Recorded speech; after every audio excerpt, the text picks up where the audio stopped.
কিরে বনু, কি করছিস? গাইস এত গরম পড়েছে, মানে আমাদের এখানে আজকেও তো 42 তো না? আজকে 42 ডিগ্রি টেম্পারেচার। হ্যাঁ, মানে এত গরম পড়েছে জাস্ট আর নেওয়া যাচ্ছে না। তাই জন্য ভাবলাম সুন্দর একটা গরমের দিনে কি খাওয়া যায়, ভালো একটা আইডিয়া মাথায় আসলো। তা কি মাখা খাবি? বরফ মাখা। বলেন কি? ভাইরাল সেই বরফ মাখা করবো আমি এখন। তাই সুন্দর আগে একটা পেঁয়াজ নিয়েছি, কারণ বরফটা আমার ডিপ ফ্রিজে রয়েছে, যদি এখনই নিয়ে আসি গলে যাবে। তো এত গরম সেকেন্ডের মতো গলে যাবে, আমি চাই না। তাই জন্য ভাবলাম আগে সব সরঞ্জাম গুলো এনে রেডি করবো, তারপরে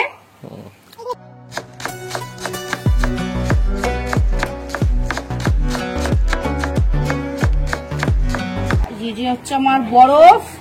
আমার বরফ এত মানে গরম, ফ্রিজ থেকে সবাই নিয়ে আসলাম, আসতে আসতেই বরফটা পুরো গলে একদম জল হয়ে যাচ্ছে।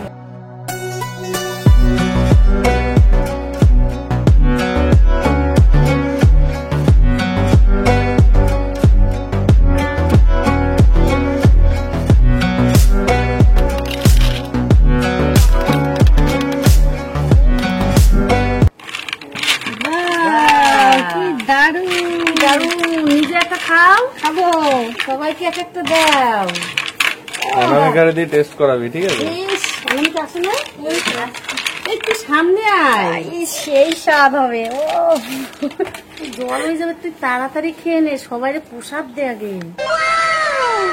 বাবা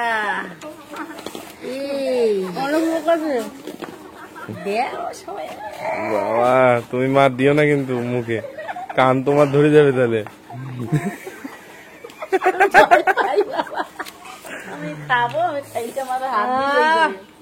শীতল হয়ে গেল। এই আয়, তোরা বরফ মাখা নিয়ে যা, তাড়াতাড়ি তাড়াতাড়ি আয়, বরফ মাখা নিয়ে যা। বরফ মাখা খেয়ে যা, সব পালালো। হ্যাঁ, বরফ মাখা খাই না, ভয় দে না, আমি ওইসব বরফ মাখা খাই না। দে, তাও দে দেখি। ওহ, কি টেস্টি। বরফ মাখা আমার এমনি হ্যাপিয়া, বরফ মাখা খেয়ে যা, বরফ মাখা হেভি টেস্টি, সত্যি কি সুন্দর টেস্ট মাইরি। গরমের হাত থেকে যদি বাঁচতে চাও, সবাই এরকম দুপুর বেলা করে বরফ মাখা খাবে, ঠিক আছে? হেভি লাগছে না?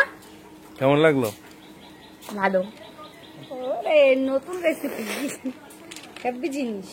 আর হচ্ছে এই, তাই তো বলি, মানে সবাই যারা যারা ওই কি জানো জানি না, মানে যারা যারা গরমের হাত থেকে বাঁচতে চাও, ওই বরফ মাখা খাবা, ঠিক আছে? দুপুর বেলা করে। চলো গাইস, টাটা। আর কেমন লাগলো এটা জানাবে একদম, হ্যাঁ?